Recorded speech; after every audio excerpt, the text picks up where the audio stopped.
Tonight, a tiny and extremely expensive college in Massachusetts called Hampshire College has removed all American flags from its campus after a recent incident in which unnamed students pulled down the flag the night before Veterans Day and set it on fire.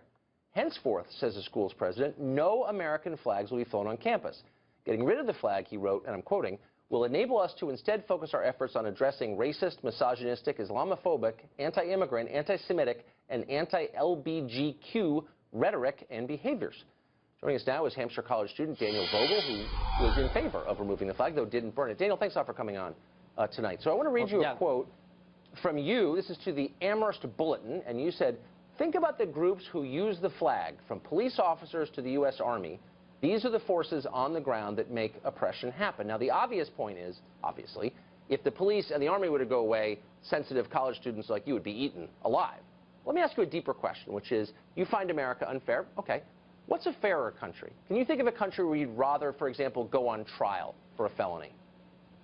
Well, first off, Tucker, I'd like to thank you for having me on your show. As a history major like yourself, I think we both recognize that conversations like this in the media are one thing that moves this country forward.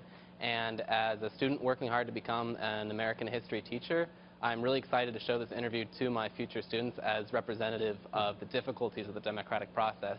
I think to respond to your question, there isn't really a country I'd rather be tried for a felony in. I really doubt that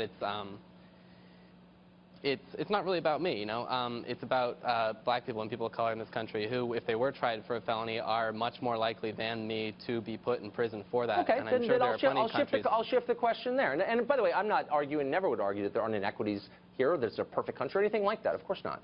But is there a country in which African Americans would stand a chance of a fairer trial than the United States? Is there a fairer country? I mean, I guess my question is, like, do you have perspective on the world? When you say that all police and all cops are bad, do you really know what you're talking about? Do I have perspective on the world? Yeah, I'm well aware that the United States is militarily involved in over 7 different countries right now. Beyond Iraq and Afghanistan, they're involved in Libya. They're involved in plenty of countries in Africa. We have drone bases across the world, and I think that the U.S. imperial forces are really the main force in the world right now, using military force to oppress people. And I think that while that's like a useful question to ask, like, which country would I rather be in, I'd rather that we focus on this country and how we can, you know, fix and improve this country. But why is the flag isn't this. Okay, I get it, but and I think we should fix and improve the country. But you're basically saying the flag represents evil to the extent that it shouldn't be flown. And my question is, why is it always rich kids who make that point? Why is it always kids from a $62,000 a year college like Hampshire who are making that point? None of the workers who you claim to be representing ever say that. You never see anybody at a trade school burning the American flag. Have you noticed that? I'm not making this up in my mind, am I? I think that you're more likely to pick up a story in which rich kids do burn a flag on the basis that we have more access to the media. I mean, like, the flag burning wasn't really? So you think it's like your average HVAC repair school, they're burning the flag? Well, I believe, as you and me both know, the politics of this country are divided by class.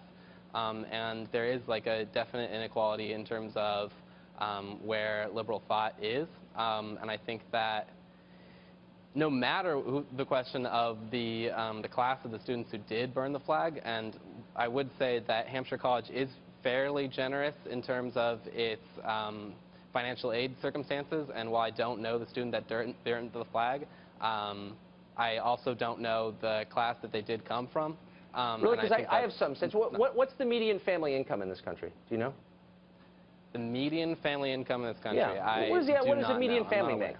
Yeah, it's much less. The median family in this country? Yeah, it's much less than 1 year of your schooling. Yeah, of $62,000, which is what you pay or your parents pay for you to go to Hampshire school and burn the American flag.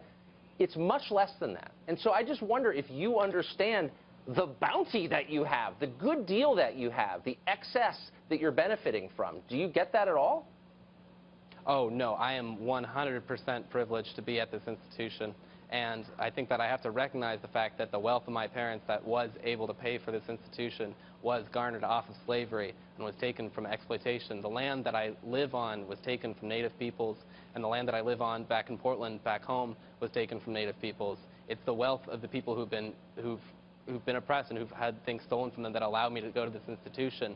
But then, so why are you doing it? I mean, honestly, why are you doing it? I mean, why not go pick apples in Washington State? Why are you consuming $62,000 a year of this blood money, as you describe it, to sit around campus and do pointless rhetorical and symbolic acts like burning flags? I mean, why not work with the people, the laborers? No, I very much disagree that symbolic, removing the flag was a not useful thing. I mean, it got me on your show, correct? Yeah, it's a useful tactic in terms of getting voices out there. And I think that going to a school like Hampshire College, I'm not here to defend going to Hampshire College. What I'm here to do is I'm here to defend the removing of the flag from our campus, which was overall a democratic process. So I can understand the context of this. Very quickly, you're for diversity, obviously, and yet I bet there's virtually nobody on your campus who's openly supporting Donald Trump. Do you yearn for more diversity on your campus, or are you happy in a world where everyone thinks like you? I think diversity is a different word when you're applying it to political standpoints versus different aspects. Like, I can leave Hampshire College and go to UMass or Amherst College right next door and expose myself to different viewpoints. The point of Hampshire College isn't to create a model of our country and then simulate like political debate and whatnot. It's to figure out, well, what is most liberally correct? What is the most social justice academia that we can go for? Well, I'm for diversity, Daniel, and I say we diversify Hampshire College. Thanks a lot for joining us. Oh yeah, thank you so much. Good luck to you.